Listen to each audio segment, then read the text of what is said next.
শুভ সন্ধ্যা। আজকে আমাদের এই অনুষ্ঠানে দেশের বিভিন্ন প্রান্ত থেকে যারা যুক্ত হয়েছেন এবং পরবর্তীতে যারা হবেন সকলের প্রতি শুভেচ্ছা। আজকের এই অনুষ্ঠানের যে নামকরণ করা হয়েছে স্থানীয় সরকার নির্বাচনের ডামাডোল বাজতে শুরু করেছে। আসলে এটি বাস্তবতা। আমরা বিভিন্ন মাধ্যমে যেটি জানতে পেরেছি, সরকার এবং নির্বাচন কমিশন থেকে একটি চূড়ান্ত প্রস্তুতি পর্যায়ে আছে এবং দ্রুততম সময়ের মধ্যে হয়তো আমরা পর্যায়ক্রমে তফসিল পাবো। তো এখানে যারা যুক্ত হয়েছেন সবাই আমার বাইসেন্সের আমাদের যে নির্বাহী পরিষদ, সেই নির্বাহী পরিষদের সম্মানিত সহকর্মী।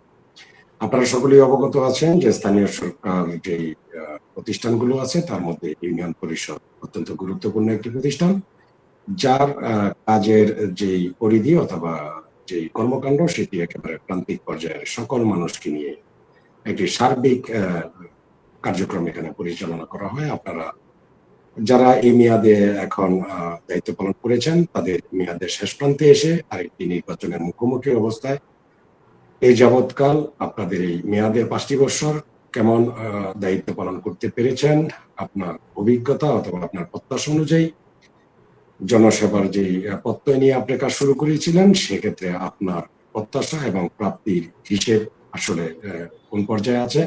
আগামী দিনে এই স্থানীয় সরকারের গুরুত্বপূর্ণ স্তর ইউনিয়ন পরিষদকে আরো গণমুখী করার জন্য এবং ইউনিয়ন পরিষদে যারা আমরা নির্বাচিত প্রতিনিধি আছি তাদের কাজের যেই সীমাবদ্ধতাটা আমরা বিভিন্ন সময় আমরা দেখে থাকি, সেটিকে অতিক্রম করে কিভাবে জনগণের কল্যাণে আরো বেশি নিজেকে নিবেদিত করতে পারবো, সেই ক্ষেত্রে আমাদের করণীয় ভূমিকা কি এবং কেন্দ্রীয় সরকার এখানে কি কি পদক্ষেপ নিলে পরে এই গণমানুষের এই প্রতিষ্ঠানটি আরো বেশি কার্যকর ভূমিকা রাখতে সক্ষম হবে, এই বিষয়ে আজকে মূলত আলোচনা হবে এই নির্বাচনটি যে অনুষ্ঠিত হতে যাচ্ছে এই নির্বাচনের বিষয়ে আমরা যারা বর্তমানে আছি তারা সব এলাকা যারা স্থানীয় জনগণ আছে তারা কি ভাবছে এবং এই ভাবনার মধ্যে নির্বাচন এবং নির্বাচনের প্রতিশ্রুতির জায়গায় আমাদের কি কি কথা থাকতে পারে এই বিষয়ে আমি আপনাদের মতামত শুনতে চাবো।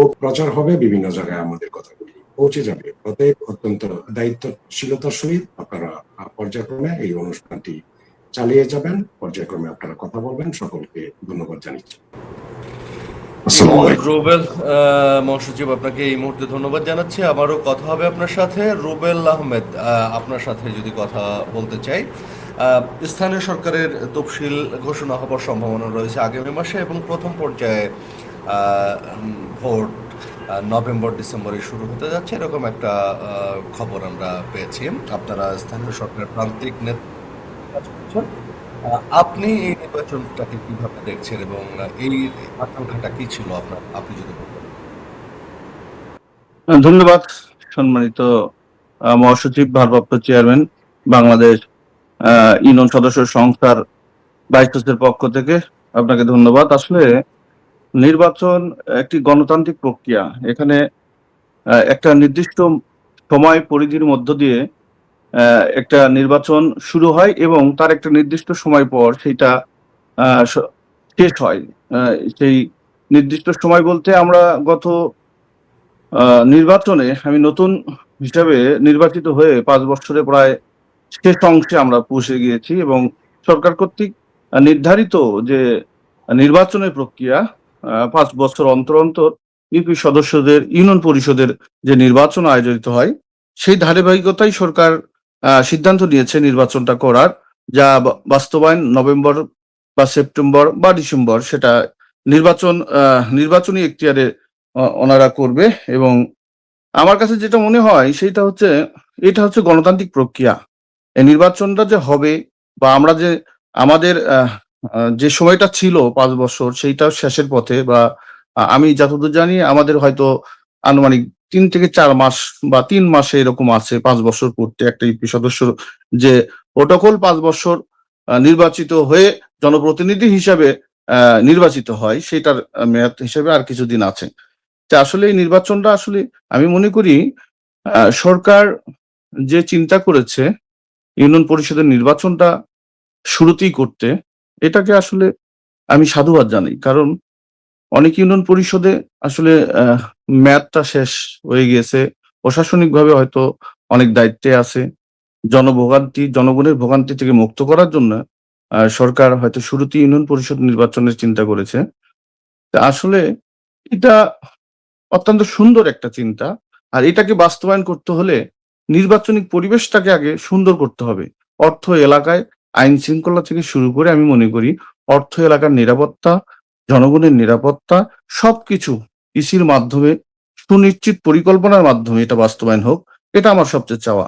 আর বিগত আমরা যে সময়টায় নির্বাচন হয়েছি বা এখনো যে নির্বাচিত হয়ে আছি, আসলে আমাদের কর্মেও আমাদের সবকিছুই নির্ধারণ হবে আগামী নির্বাচনে যদি আমি নির্বাচনের সাথে সম্পৃক্ত থাকি এবং নির্বাচিত হই, তাহলেই হয়তো আমার সার্থকতা সেখানেই থাকবে। আর যদি নির্বাচিত কোনো একটা কারণে না হই, তাহলে আমাকে অবশ্যই বুঝতে হবে আসলে আমার কাছে বা আমার কার্যক্রম দিয়ে হয়তো আমি জনগণকে বা এলাকার লোকজনকে আমি হয়তো সন্তুষ্ট করতে পারিনি। নির্বাচন দেওয়ার আগে সরকারের যেমন দায়বদ্ধতা থাকে, আমাদের তেমনই নির্বাচনে যাওয়ার সময়, নির্বাচন করার সময় কিছু দায়বদ্ধ থাকবে। আমাদের সেগুলো চিন্তা করি আসলে সামনে ইউনিয়ন পরিষদ নির্বাচন, সেদিকে ধাবিত হব। আর সর্বোপরি এটা যেন সুষ্ঠু, সুন্দর, নিরপেক্ষ এবং আহ সবকিছু যেন খুব সুন্দরভাবে এটা শেষ হয়, এইটাই আশা করবো ভাই। জি, আমি আবার এখন কথা বলতে চাচ্ছি মোহাম্মদ ইয়াকুব আলী আপনার সাথে। ইয়াকুব ভাই, আপনি কেমন ভাবে দেখছেন এই সময়টাকে, সামনে যে সময়টা আসছে সেটাকে কিভাবে আপনি দেখছেন? জি, আসসালামু আলাইকুম ওয়া রাহমাতুল্লাহি ওয়া বারাকাতুহু। স্থানীয় সরকার হিসাবে আমরা দায়িত্ব পালন করছি এবং কঠিনভাবেই দায়িত্ব পালন করছি। আমরা তৃণমূলে যারা স্থানীয় সরকার ইউপি সদস্য আছি, তারা ইউপি সদস্য যারা, আমরা ইউপি সদস্য হিসাবে অনেক কার্যক্রম নিয়ে আমরা চলছি এবং কাজ করছি। তবে আজকের যে এজেন্ডা নিয়ে আমরা কথা বলছি, স্থানীয় সরকার নির্বাচন অবশ্যই হইতে হবে, নির্বাচন অবশ্যই হবে। তো স্থানীয় সরকার নির্বাচন সময় শেষ হলেই নির্বাচন হোক, এটাই আমরা চাই। তো এই দেশের এই লগ্নে আজকের যে অবস্থানে আছে বাংলাদেশ, আমরা মনে করি যদি উপজেলা পরিষদ নির্বাচন দিয়ে তারপর উপজেলাকে পূর্ণ বহল করে তারপর যদি আমাদের ইউপিতে হাত দেই, ইউপি সদস্য নির্বাচন করা হয়, তাহলে আমরা মনে করি সবচেয়ে সুন্দর একটি সম্মানজনক পাবো। আর বিশেষ করে হচ্ছে আমরা যেভাবে আমরা মেম্বাররা পরিশ্রম করে যাচ্ছি ইউপি সদস্যরা, সেই তুলনায় আমরা কিন্তু মূল্যায়ন পাচ্ছি না। আর মূল্যায়নের জন্য আমি বিশেষভাবে অনুরোধ করব আমাদের স্থানীয় সরকার যিনি আছেন, জনাব তারেক রহমান, আমি অনুরোধ করব যেন আমাদের যারা ইউপি সদস্য আছি তাদের যেন পূর্ণ মর্যাদার জন্য একটু সম্মানজনক ভাতাটা নিয়েও যেন কাজ করে এবং আমাদের উপজেলা পরিষদ নির্বাচন দিয়ে তারপর যেন ইউনিয়ন পরিষদ নির্বাচনে আসে। এটা হইলে আমি মনে করি আমাদের সবচেয়ে ভালো হবে এবং আমাদের যে ইজ্জত, যে সম্মান আমরা অবশ্যই ফিরে পাবো। এবং যতক্ষণ সময় হয়, যে সময়টা আমাদের মেয়াদ আছে 5 বছর, 5 বছর পরে নির্বাচন হয়, তো তা ঠিক, কিন্তু উপজেলা নির্বাচন যেহেতু নবনির্বাচিত গঠিত হওয়ার পরে এটা নষ্ট হয়ে গেছে, স্থানীয় সরকার হিসাবে আমি চাই যেন আমাদের এই উপজেলা পরিষদকে বহাল রেখে উপজেলা নির্বাচনটা আগে দিয়ে আমাদের মেম্বারদের নির্বাচনটা দিলে, ইউপি সদস্যদের নির্বাচন দিলে একটি সন্তোষজনক নির্বাচন হবে আমি আশা করি।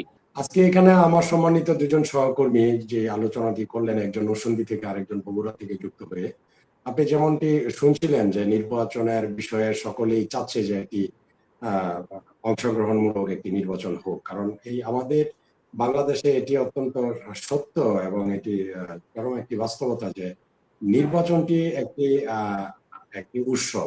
দীর্ঘ সময় আমরা জানি যে স্বাধীনতার পর থেকে দীর্ঘ সময় যতগুলো স্থানীয় সরকার নির্বাচন হয়েছিল সেটা হচ্ছে দলীয় প্রতীকের বাইরে নির্বাচন হয়েছিল। 2015 পর থেকে আওয়ামী লীগ গভর্নমেন্ট এটাকে পরিবর্তন করে দলীয় প্রতীক এনেছে। আবার যখন অন্তর্বর্তীকালীন সরকার দেশের দেশ পরিচালনায় আসে, আবার নতুন করে দলীয় প্রতীকের বাইরে স্থানীয় সরকার নির্বাচন হতে যাচ্ছে। এটাকে কিভাবে দেখছেন আপনি, রুবেল? আসলে শোনেন, এইটা দলীয় প্রতীকের বাইরে সরকারের যে সিদ্ধান্ত, আসলে আমি একটা বগুড়া বাড়ি, আমার দেশের বাড়ি বগুড়া শেরপুরে। আর আমি যদিও প্রধানমন্ত্রী এলাকার বাড়ি এবং আমার একজন ভালোবাসার মানুষ উনি। আমার কাছে এখানে মনে হলো যে আসলে প্রতীক ছাড়া, প্রতীক দিয়ে মানুষের যাচাই করার চাইতে প্রতীক ছাড়া মানুষকে যাচাই করাটাই আমার কাছে মনে হয় যে অনেক ভালো। কারণ হচ্ছে এখানে সরকার যেটা উদ্যোগ করেছে এটা সম্পূর্ণ নির্ভর করছে আপনার চেয়ারম্যান, উপজেলা চেয়ারম্যান, পৌর চেয়ারম্যান। কিন্তু আমরা যেখানে আছি, ইউপি সদস্য যেখানে আছে, তাদের আসলে কখনোই প্রতীক দ্বারা নির্ধারণ করা হয়নি। তাদেরকে নির্ধারণ করা হয়েছে, এলাকার জনগণ নির্ধারণ করেছে মানুষ হিসেবে। আমাদের কিন্তু কখনো প্রতীকও দিতে হয়নি। সুতরাং আপনার এই কথাটির সাথে আসলে আমি এভাবে ব্যাখ্যা করতে যাচ্ছি না এই কারণেই, কারণ সেইটা আমাদের সাথে মানে সংযুক্ত না, এবং এইটা আমাদের মানে এই প্রতীক নির্ধারণ বা প্রতীক ছাড়া নির্ধারণ এইটা আমাদের ইউপি সদস্যদের কখনো ছিল না। এই বিষয়ে আসলে আমি কথা মানে বলা থেকে একটু বিরত থাকছি, কারণ এই জন্য বলছি যে স্থানীয় সরকার নির্বাচনে যারা আপনারা স্থানীয় সদস্য হিসেবে নির্বাচন করেন, তাদের চেয়ারম্যানের এক ধরনের সম্পর্ক, কাজ করার সম্পর্ক তৈরি হয়। যখন দলীয় প্রতীকে নির্বাচিত তখন কাজ করার ক্ষেত্রে বৈরিতা তৈরি হয়, অনেক ক্ষেত্রে এটার আলোচনা সমালোচনা এসেছে।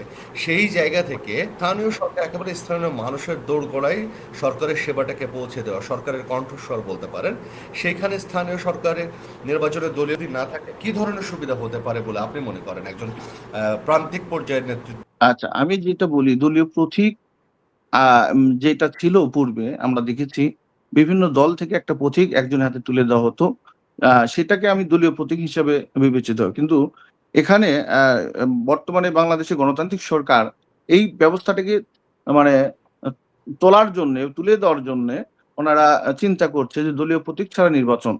এখন আসেন, দলীয় প্রতীক ছাড়া আসলে নির্বাচন হচ্ছে, কিন্তু দলের সমর্থনেই নির্বাচনটা হচ্ছে, প্রতীক না হলেও সমর্থন আছে। আমি মনে করি এই জায়গায় স্পেস করে দেওয়া উচিত। তোমাদের ব্যক্তিগতভাবে যে যার মতো করে নির্বাচন করে তোমরা জনপ্রতিনিধি হও। এইটা যদি হতো আমার মনে হয় আরেকটু বেটার হতো। আপনি প্রতীক দিলাম না, কিন্তু আমি সমর্থন দিলাম, তাকে মনোনয়ন দিলাম। এইটার ক্ষেত্রে প্রতীকের মানে যে একটা গ্যাপ, সেটা আসলে পূরণ হয়ে যাচ্ছে। এখানে আমি মনে করি আমার কাছে মনে হয় স্পেস দেওয়া উচিত। সবাই যে যার মতো জনপ্রতিনিধি সঠিকভাবে আসো, প্রতীক নয়। যে আসবে সে দলের সমর্থন, সে সরকারের সাথে কাজ করবে এবং প্রান্তিক পর্যায়ে কাজ করবে। এটা আমার কাছে মনে হয়। আসলে স্থানীয় পর্যায়ে আপনারা যখন কাজ করেন, আপনাদের কাজ করতে যেয়ে কোন কোন জায়গায় মনে হয় যে কেন্দ্র সরকারের সাথে আপনাদের কমিউনিকেশনের গ্যাপ দেখেন, বা সরকারের যে প্রশাসন আছে প্রশাসনের সাথে আপনাদের কমিউনিকেশনের গ্যাপ দেখেন, কোন কোন জায়গা আছে? আসলে একজন ইউপি সদস্য নির্বাচিত হয়ে যে পরিমাণ কাজ করে স্থানীয় লেভেলে, বাংলাদেশে এবং বাংলাদেশের ইতিহাসে এত বৃহত্তম জনগোষ্ঠী, এত বৃহত্তম জনপ্রতিনিধি কোনো সংস্থাতে নাই যেটা আমাদের রয়েছে। ৫৫,০০০ এই লোকজন স্থানীয় ভোটে নির্বাচিত হয়ে জনগণের সেবা যখন নিশ্চিত করে, বহু নানাবিধ সমস্যার সম্মুখীন তাদের হতে হয়। এইটা করতে যেমন বাস্তবতা করতে গিয়ে যেমন মাঠ পর্যায়ে সম্মুখীন হয়, প্রশাসনিক ভাবেও হয় এবং স্থানীয় ভাবেও। আসলে তারা রাত দিন পরিশ্রম করে নিজের সমস্ত কিছু কর্ম, বিচার, সহযোগিতা এবং সবকিছু করতে রাত থেকে দিন পর্যন্ত তারা জনগণের পিছে সময় মানে সব সময় লেগে থাকে। আর সেইটা করতে গিয়ে অনেক প্রবলেমের সৃষ্টি হয়। একটা ইউপি সদস্য প্রশাসনিক ভাবে কখনো উপজেলা পর্যায়ে তাদের নির্দিষ্ট মানে কয়েকটা দিন ছাড়া কোনো প্রশিক্ষণ নাই, বা তাদের উপজেলা পর্যায়ে কোনো কানেকশন নাই, যায় শুধু কথা বলে চলে আসে। একজন চেয়ারম্যান, একজন জনপ্রতিনিধি যেরকম মাসিক মিটিং থাকে, তাদেরকে মাসে মাসে উপজেলা পর্যায়ে যে কথা বলতে হয়, কথা শুনতে হয়, আমাদেরকে বছরেও একজন ইউপি সদস্য উপজেলায় এভাবে ডাকার কোনো ক্যাপাসিটি নাই। হয়তো ট্রেনিং থাকলে বা কোনো থাকলে সেই সময়টা হয়তো সেখানে যায়। এছাড়া স্থানীয় সরকারের প্রশাসনিক কাঠামোগুলো যে একটা ইউপি সদস্যদের সাথে মাসে বা ২ মাস পর পর একটা বৈঠক বা একটা মিটিং, এগুলা আসলে করা দরকার ছিল। এতে হয় কি, অনেক সময় দেখা যায় কিছু বরাদ্দ কিছু বিষয় থাকে যেগুলো অনেকজনই গোপনীয়তা বলতে চায় না। একজন ইউপি সদস্য তো ওইভাবে আসলে মাঠ পর্যায়ে যায় কাজ করে, সারাদিন জনগণের সাথে কাজ করে।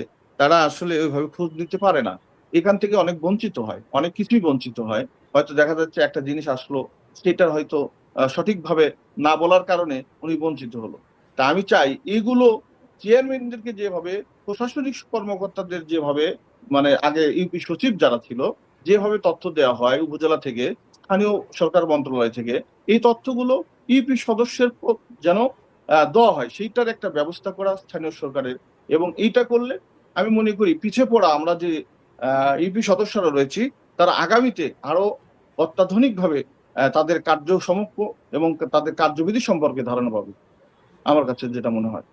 জি, আরেকটা বিষয় আছে যে দীর্ঘদিনের একটা স্থবিরতা ছিল স্থানীয় সরকার প্রশাসন এবং সাধারণ মানুষ যেসব কারণে আসলে ইউনিয়ন পরিষদের কাছে যেত, সেই জায়গাগুলোতেও কিছু স্থবিরতা ছিল। কারণ আপনি জানেন যে 2024-26 জুলাইয়ের পর ওই সময় থেকে বিভিন্ন জায়গায় কেউ পালিয়ে গেছে, কেউ হামলার শিকার হয়েছে, কেউ জোরপূর্বক অপসারিত হয়েছে, এরকম বেশ কিছু ঘটনা ঘটেছে। তাতে করে আসলে সাধারণ মানুষের সেবা নেওয়ার ক্ষেত্রে বেশ কিছু সেবার জন্য কিন্তু ইউনিয়ন পরিষদে যেতে হয়, সেখানে ব্যাহত ছিল।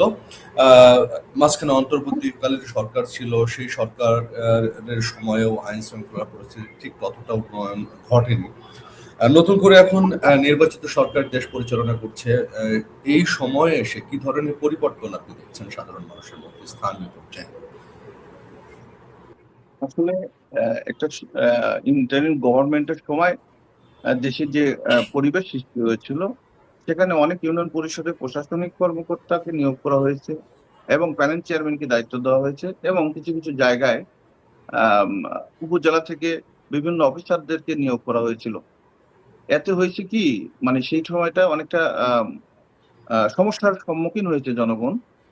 এরপর যখন সরকার, মানে জনগণের সরকার, জনগণ ভোট দ্বারা সরাসরি নির্বাচিত সরকার ক্ষমতায় আসলো, এই মুহূর্তে আসলে এখনো ওই ধারাগুলোই মানে আছে। কিছু জায়গায় পরিবর্তন হয়েছে, অধিকাংশ জায়গায় পরিবর্তন হয়েছে, কিন্তু আহ, যে গভর্নমেন্ট 5 তারিখের পর যে গভর্নমেন্ট সরকার ডক্টর ইউনূসের সময় যে সরকারের গভর্নমেন্ট যেই অবস্থানগুলো তৈরি করে গিয়েছিল, প্রশাসনিক এবং প্যানেল চেয়ারম্যান সহ অনেকজনকে রেখে গিয়েছিল, আসলে এগুলো তো আসলে ইউনিয়ন পরিষদের মেয়াদ শেষ না হওয়া পর্যন্ত এগুলো পরিবর্তন হবে না। কারণ আপনার সঠিক নির্ধারিত চেয়ারম্যান জনপ্রতিনিধি হিসাবে চেয়ারে বসে তার কার্যক্রম করা, আর একজন ইউপি সদস্য হিসাবে সেই চেয়ারে বসে কার্যক্রম করার মধ্যে অনেক পার্থক্য রয়েছে, আমি যেটা মনে করি। আর সেক্ষেত্রে আমার মনে হয় এটার আসলে পরিসমাপ্তি ঘটবে আগামী ইউনিয়ন স্থানীয় সরকার নির্বাচনের মধ্য দিয়ে। জনগণ হয়তো সঠিকভাবে তাদেরকে মূল্যায়ন করবে, আমাদের জায়গায় আমরা মূল্যায়ন করব। এইটাই হচ্ছে আমার কাছে মনে হয় এই বিষয়গুলো। জি, আমরা মহাসচিবকে পেয়েছি, দেখি মহাসচিবের সাথে কথা বলার চেষ্টা করে দেখি। মহাসচিব এখন কি শুনতে পাচ্ছেন আপনি? জি, আপনাকে শুনতে পাচ্ছি, চমৎকার শুনতে পাচ্ছি। আমি একটু একটু যদি রাজনৈতিক প্রশ্ন করি, যে রাজনীতিতে বরাবরই একটা কথা বলা হয়, রাজনীতি যারা করেন, যারা করছেন, যারা রাজনীতিতে সমালোচনা করেন, যে মানে অন্তর্ভুক্তিমূলক সমাজ, অন্তর্ভুক্তিমূলক সমাজ যদি গঠন করতে হয় তাহলে স্থানীয় পর্যায় থেকে মানুষের মধ্যে সম্প্রীতি সৌহার্দ্য বাড়াতে হয়। সেখানে আসলে স্থানীয় সরকার একদম প্রান্তিক পর্যায়ে যারা নেতৃত্ব দিচ্ছে, বিশেষ করে ইউনিয়ন পরিষদের সদস্য, যে সদস্যদের নিয়ে আপনি কাজ করেন সেখান থেকে আসলে কি ধরনের পদক্ষেপ এই নেতৃত্ব, এই সদস্যরা, ইউনিয়ন পরিষদ সদস্যরা করেন? কারণ দেশ এগিয়ে যাবার জন্য কিন্তু অন্তর্ভুক্তিমূলক সমাজের প্রয়োজনীয়তা অনেক বেশি। নিশ্চয়ই আপনি সেটা মানেন। জি, এই বিশ্ব মানচিত্রে আমাদের যে বাংলাদেশ, যেটি আমরা আসলে ছোটবেলা থেকে দেখে এসেছি, যে আমাদের সমাজ ব্যবস্থা, আমরা সামাজিক একটি সৌহার্দ্য সম্প্রীতির দেশে কিন্তু আমরা বেড়ে উঠেছি। আজকে সেই জায়গায় কিছুটা ব্যত্যয় ঘটেছে, সেটি নানাবিধ কারণ আছে। তবে সেই জায়গা থেকে আপনি যেটি আশা করছেন এবং যেটি জাতির প্রত্যাশা, একটি অন্তর্ভুক্তিমূলক সমাজ ব্যবস্থা এবং অন্তর্ভুক্তিমূলক একটি রাষ্ট্র ব্যবস্থা, সে জায়গায় সত্যিকার অর্থে যেই বিষয়টি সবার আগে যেটি আমরা আলোচনায় আনতে পারি, সেটি হলো স্থানীয় সরকার ব্যবস্থা। স্থানীয় সরকার ব্যবস্থার যেটি একেবারে প্রান্তিক পর্যায়ের যে স্তর, ইউনিয়ন পরিষদ, সেই জায়গাটাই কিন্তু এখানে সবচেয়ে বেশি ফাংশন করার মতো একটি প্রতিষ্ঠান। যেটি এতক্ষণ আলোচনা হয়েছে যে আমরা যারা ইউনিয়ন পরিষদের প্রতিনিধি, আমাদের আসলে প্রতিদিনের কর্মকাণ্ড এবং আমাদের যদি আমাদের যে কর্মপ্রণালীটি দেখেন, সেখানে দেখবেন যে সকল শ্রেণী পেশার এবং সকল বর্ণের এবং মতের মানুষরা আমাদের কাছে আসেন, আমরা তাদের ডাকে সাড়া দিই। এখানে আমাদের মধ্যে কোনো রকমের বিভক্তি নেই, কোনো রকমের খেয়াল নেই, কোনো রকমের রাজনৈতিক অথবা অন্যান্য কারণের কোনো এখানে আমাদের কোনো বাধার কোনো কিছু নেই। সেই জায়গাটিকে যদি আমরা আরো ভালোভাবে কাজে লাগাতে পারি এবং আমরা যদি সত্যিকার অর্থে আগামী যে নির্বাচনটি আসছে সেই নির্বাচনটিকে যদি আমরা অংশগ্রহণমূলক করতে পারি, অন্তর্ভুক্তমূলক করতে পারি, এবং এখানে যারা নির্বাচনে প্রার্থী হবেন, যাদের নির্বাচনে প্রার্থী হওয়ার মতো ইচ্ছা আগ্রহ থাকে, তাদেরকে যদি সরকার এবং নির্বাচন কমিশন থেকে যদি উপযুক্ত স্পেস দেওয়া যায়, এবং যারা ভোটার, যারা তাদের পছন্দের প্রার্থীকে ভোটটি প্রদান করবেন, সেই ভোটের ব্যবস্থাটাকে এবং সেই ভোট যেটি ব্যবস্থাপনা, সেটিকে যদি আনন্দ ঘন করা যায়, সেটিকে যদি উৎসবমুখর করা যায়, অংশগ্রহণমূলক করা যায়, এটিও কিন্তু আমাদের এই অন্তর্ভুক্তমূলক সমাজ ব্যবস্থার অন্যতম একটি পথ এবং পাথর হিসেবে আমাদের কাজে আসবে। তো আপনি সবসময় পজিটিভ মানুষ, আমি আপনাকে যতদিন থেকে চিনি, আপনি চান যে এমনই একটি সমাজ ব্যবস্থা, রাষ্ট্র ব্যবস্থা করি। আপনাকে আমি আমার আশাবাদ ব্যক্ত করে বলবো, এবং সরকারের কাছে আমার প্রত্যাশা থাকবে, পাশাপাশি নির্বাচন কমিশনের কাছে আমার সেই অনুরোধ থাকবে যে এমন একটি নির্বাচনে আমরা আগামী স্থানীয় সরকার নির্বাচনে দেখতে চাই। এখানে যে বিষয়টি আসছে যে আসলে স্থানীয় সরকারের সকল টায়ারই কিন্তু ইতিমধ্যে কিছুটা আপনি জানবেন, গণমাধ্যম ব্যক্তিত্ব হিসেবে জানবেন যে একজন জনপ্রতিনিধির জায়গায় এখন অনেক জায়গায় প্রশাসক তারা কাজ করছেন। এখন পর্যন্ত উপজেলা এবং পৌরসভাতে কর্মকর্তাদের মাধ্যমে সেটি পরিচালিত হচ্ছে, যদিও জেলা পরিষদে কিছু রাজনৈতিক ব্যক্তি এখানে যারা ফাংশন করছেন, পরিচালনা করছেন। বরাবরের মতো ইউনিয়ন পরিষদটিও কিন্তু তার বাইরে নয়। ইউনিয়ন পরিষদে সেই জটিলতা তুলনামূলকভাবে অনেকটা কম। আপনি অবশ্যই জানেন যে ইউনিয়ন পরিষদ ব্যবস্থাপনায় আমাদের যে প্রতি মুহূর্তের অংশগ্রহণ, সেটিকে আমরা চলমান রাখার জন্য সরকারের কাছে আমাদের একটি সুপারিশ ছিল। আমরা যারা জনগণের এখনো সামনে থেকে কাজ করার মতো সার্বিক সক্ষমতা এবং যোগ্যতা ধরে রাখতে পেরেছি, তারা যেন আমাদের এই কার্যক্রম চালিয়ে যেতে পারে। তার মধ্যে কিছু ইউনিয়ন পরিষদের চেয়ারম্যানের জায়গায় কিছু প্রশাসক কাজ করছেন। এখানে মেয়াদ যেমন শেষ হয়েছে, আমাদের ইউনিয়ন পরিষদের মেয়াদ শেষ হয়েছে সবগুলি স্থানীয় সরকার টায়ারের। আমি আমার সংগঠনের পক্ষ থেকে এই কথাটি যেমন সরকারের কাছে আমার সুপারিশ আকারে গেছে যে এই স্থানীয় সরকার ব্যবস্থাপনার একটি আমূল পরিবর্তন আমরা চাই, যে এই পরিবর্তনের মাধ্যমে এই প্রতিষ্ঠানগুলি অধিক গণমুখী হবে, এটি আরো গতিশীল হবে, এবং জনগণের যে সার্বিক সেবা, যেটি সরকারের বিভিন্ন কর্মসূচি, সেগুলি আমাদের মাধ্যমে আরো ত্বরান্বিত হবে, আরো বেশি মানুষের ঘুরে সেটি পৌঁছবে জবাবদিহিতার মাধ্যমে এবং স্বচ্ছতার মাধ্যমে। সে ব্যাপারে অনেকগুলি সুপারিশ সংগঠনের পক্ষ থেকে সরকারের কাছে করা আছে। আজকে যে কথাটিকে যুক্ত করতে চাই, এই পর্যায়ে এসে আপনার এই অনুষ্ঠানের যে শিরোনাম, যে স্থানীয় সরকার নির্বাচনের দামাদুল বাজতে শুরু করেছে, এই জায়গায় এসে আমি যেটি অনুরোধ করবো যে যেহেতু সবগুলো টায়ারই এখন এভাবে আছে যেখানে নির্বাচিত প্রতিনিধি নাই, আমরা ইউনিয়ন পরিষদে কিন্তু আমরা এখনো চালাচ্ছি।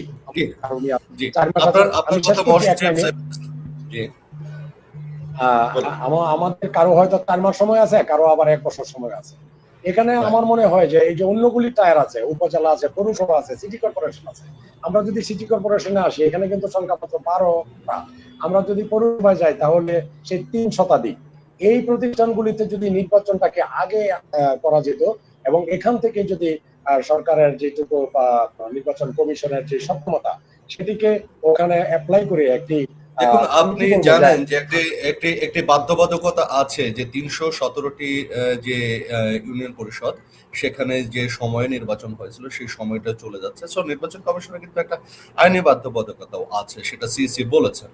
হ্যাঁ, যার কারণে হয়তো সিইসি সিদ্ধান্ত নিচ্ছেন, নির্বাচন কমিশন সিদ্ধান্ত নিচ্ছেন যে প্রথম ধাপে এই ইউনিয়ন পরিষদগুলো নির্বাচন হবে। আপনার কাছে আবারও আসবো। আমরা এই মুহূর্তে দেখতে পাচ্ছি আমাদের সাথে সেলিনা, রূপন্তী, বন্যা আপু যুক্ত হয়েছেন। রূপন্তী আপু, আপনি যদি আনমিউট করে কথা বলেন, একজন নারী সদস্য হিসেবে আপনি আপনার এলাকায় কাজ করতে যে কি ধরনের ভালোবাসা মানুষের পেয়ে থাকেন, আর কি ধরনের সমস্যার সম্মুখীন হন, আপনার অভিজ্ঞতাটা শুনতে চাই। জি, ধন্যবাদ সবাইকে আমাকে সুযোগ দেওয়ার জন্য। আসসালামু আলাইকুম, শুভ সন্ধ্যা। সবাই কেমন আছেন? জি, ভালো আছি আমরা। আপনিও নিশ্চয়ই ভালো আছেন এবং আপনাকে পেয়ে এই সন্ধ্যায় আপনাকে যুক্ত করতে পেরে আমরা যার পর নাই খুশি।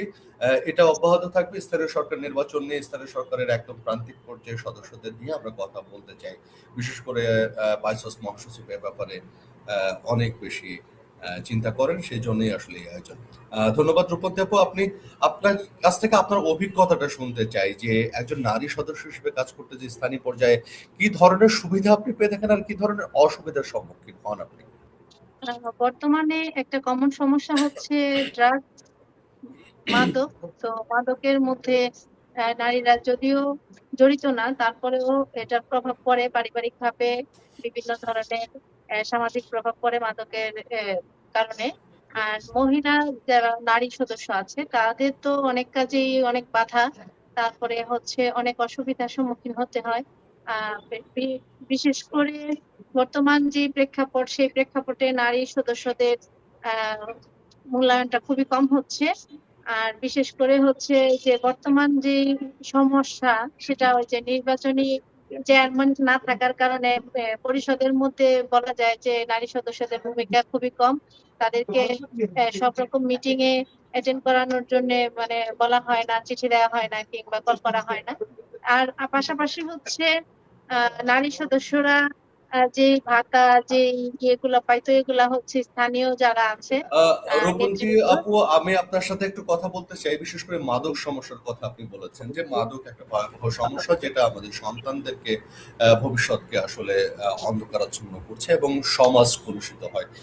সেখানে একজন নারী হিসেবে সমাজকে সচেতন করার জন্য আপনার পরিকল্পনাগুলো কি একটু জানাবেন প্লিজ?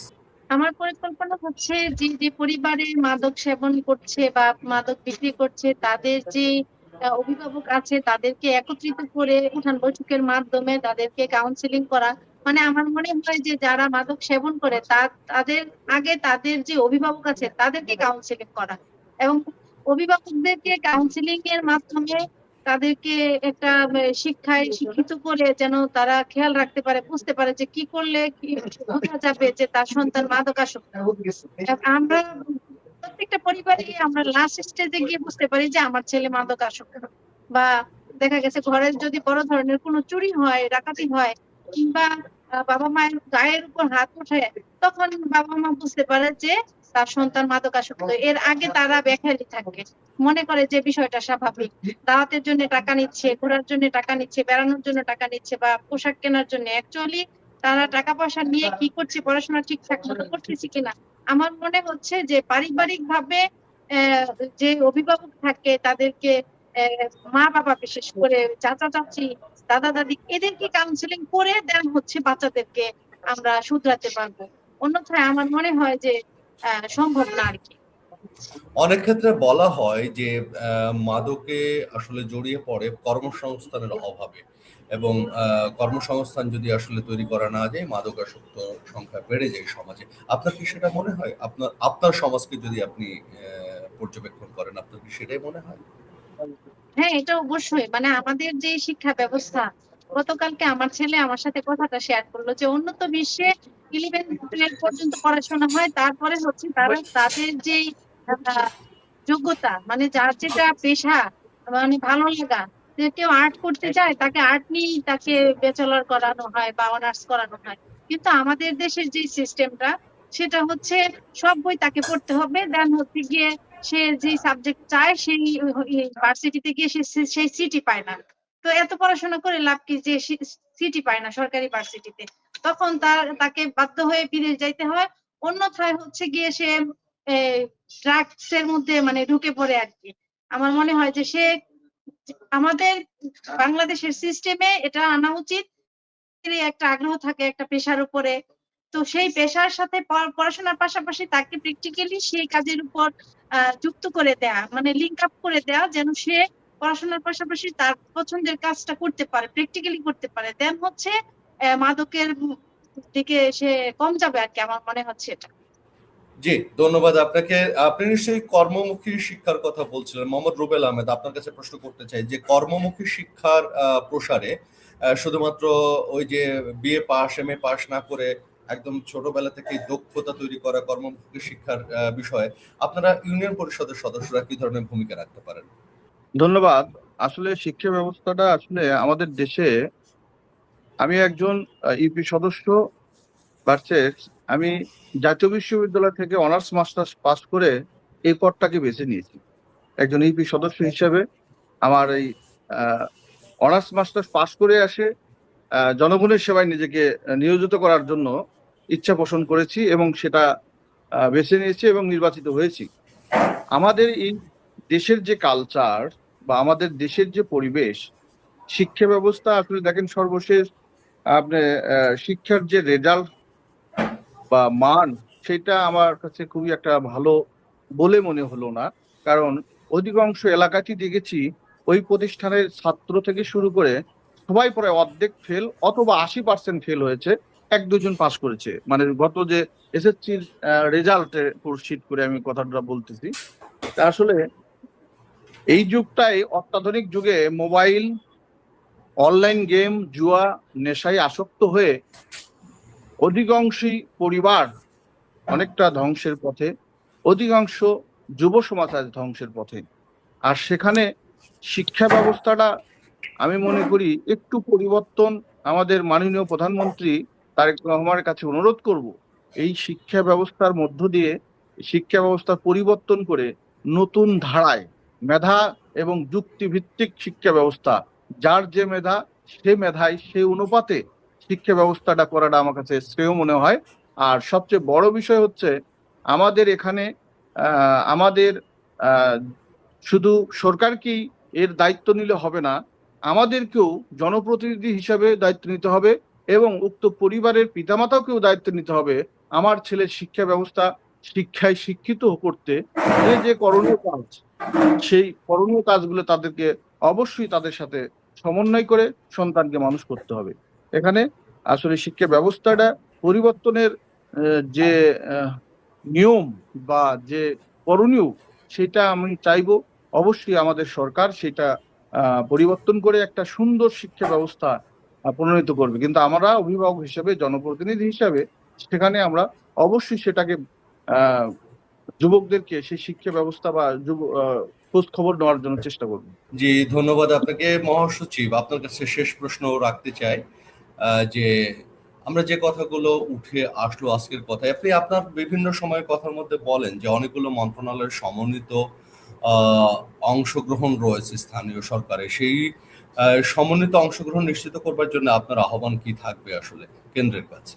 যে আপনাকে ধন্যবাদ। আপনার এই জানতে চাওয়ার উত্তরে যাওয়ার আগে আমি আমার পূর্বের বক্তব্যের একটি লাইন যোগ করতে চাই। সেটি হলো যে আপনি যে 300+ ইউনিয়ন পরিষদের কথা বলছেন যে তাদের সময় ইতিমধ্যে শেষ হয়েছে। হ্যাঁ, সময় সবগুলি শেষ হবে আরো কিছুদিন সময়ের মধ্যেই। আমি যেটি বলবো যে এখানে যেরকম আইনি বাধ্যবাধকতা রয়েছে নির্বাচন আয়োজন করা, পাশাপাশি রাষ্ট্র এবং কমিশনের দায়িত্ব রয়েছে সেই নির্বাচনটিকে সুষ্ঠু এবং সংঘাতমুক্ত এবং আমি কি বলবো যে অনেকটা রক্তপাতহীন একটি নির্বাচনের ব্যবস্থা করা। কারণ এই স্থানীয় নির্বাচন ইউনিয়ন পরিষদে যারা আসলে ভোট দিয়ে থাকেন, তাদের প্রতিনিধিগুলি বেঁচে থাকেন, তারা কিন্তু ওই জনপ্রতিনিধি অথবা প্রার্থীদের খুব কাছের মানুষ। তারা যাকে ভোট দেন তাকে কিন্তু অনেকটা মনে প্রাণে ভালোবেসে সবসময় তাকে কাছে পাবেন সে প্রত্যাশা এবং প্রাপ্তির আশায় তারা ভোট দিয়ে থাকেন। এই কারণে এই ভোট নির্বাচনটি কখনো কখনো কারোর জন্য অত্যন্ত মানে এমন বিষয় হয়ে যায় যে অত্যন্ত সিরিয়াস হয়ে যায় এই প্রার্থীর প্রতি এবং একটি সুন্দর ভোটের প্রতি। সেখানে যদি কোনো পক্ষ অথবা কোনো বেশি শক্তি অথবা কোনো রকমের প্রভাব ওই নির্বাচনকে যদি ব্যাহত করে অথবা ওইখানে যদি কোনো অনাকাঙ্ক্ষিত ঘটনা যদি ওইখানে সৃষ্টি হয়, তাহলে খুব কাছের মানুষ দ্বারা কাছের মানুষ আক্রান্ত হয়, নির্বাচনটি সেই ক্ষেত্রে বিতর্কিত হয় এবং পরবর্তী মেয়াদে যিনি নির্বাচিত হয় তার জন্য কিন্তু পরিষদটি চালানো অনেক ক্ষেত্রেই অনেক রকমের জটিলতার সম্মুখীন হতে হয়। সেই কারণে আমি বলবো যে একটি নির্বাচন হবে অবশ্যই অত্যন্ত আনন্দঘন, উৎসবমুখর, অংশগ্রহণমূলক এবং সেই নির্বাচনটিও করতে হবে রাষ্ট্রের সর্বোচ্চ যেই সক্ষমতা সেটি দিয়ে অত্যন্ত সুন্দর এবং সুষ্ঠুভাবে। এটি আমার অনুরোধ রইল। আরেকটি বিষয় যেটি আপনি এ পর্যায়ে এসে বললেন যে আমাদের যে কার্যক্রম, হ্যাঁ, 7টি মন্ত্রণালয়ের সেই 39টি কাজ আমাদের করতে হয়। সেই 39টি কাজ যদি আমরা আসলে একটু ভালোভাবে করতে পারতাম, আমার মনে হয় সমাজের পরতে পরতে এবং আমাদের যে আর্থসামাজিক যেই বন্দোবস্ত, আমাদের যে আর্থসামাজিক যেই কার্যক্রম, আমাদের যে সেই গ্রামের যে আপনি যেটি বলছেন যে বেকারত্ব থেকে যে নেশাগ্রস্ত হওয়ার যে একটি প্রবণতা, এই জায়গা থেকে কিন্তু আমরা এই সমাজকে পরিপূর্ণভাবে মুক্ত করতে পারি। এই জায়গায় আমাদের যেটি করতে হবে, সেই শিক্ষিত অশিক্ষিত তাদেরকে বিভিন্নভাবে কিন্তু কর্মমুখী কার্যক্রমের মধ্যে আনতে হবে। তাদেরকে অবশ্যই নানাভাবে তাদেরকে আর্থিক কর্মকাণ্ডে যুক্ত করতে হবে। অর্থনীতিকে গতিশীল করার জন্য সেটি অবশ্যই প্রয়োজন রয়েছে। পাশাপাশি এই যে নানা আমাদের প্রয়োজনের তাগিদে মানুষের প্রয়োজনে আমরা অঞ্চল ভিত্তিক বিভিন্ন রকমের ক্ষুদ্র প্রতিষ্ঠান আমরা তৈরি করার পিছনে আমরা অবশ্যই সময় দিতে পারি, ভাবতে পারি। আর এগুলি হলে পরে যেটি হবে যে একটি গতিশীল অর্থনৈতিক কর্মকাণ্ডে যুক্ত থাকাই একজন মানুষকে কিন্তু দায়িত্বশীলতার জায়গায় অনেক বেশি সমৃদ্ধ করে। আর আমি যেটি বলবো যে আগামী এই নির্বাচনকে কেন্দ্র করে যেটি আমার একজন সহকর্মী বললেন, উনি ওনার শিক্ষা নিয়ে উনি একটু এখানে আলোচনায় আনলেন, কিন্তু এটি উনি খুব বেশি ইচ্ছাকৃত না, হয়তো উনি ওনার আগ্রহের কথাটা বলতে গিয়ে বলেছেন। আজকে এই শিক্ষা অশিক্ষা নিয়েও নানা রকমের কথা হয়। ইউনিয়ন পরিষদের সদস্যদেরকে তাচ্ছিল্য করার জন্য অনেকে অনেক ক্ষেত্রে কৌশলগত ভাবে অনেক কথা বলে থাকে, আসলে বাস্তবতা সেভাবে নয়। একজন ইউপি সদস্য তার কিন্তু 24 ঘন্টা এসে জনগণের যে কোনো প্রয়োজনে নিজেকে নিবেদিত করে থাকে।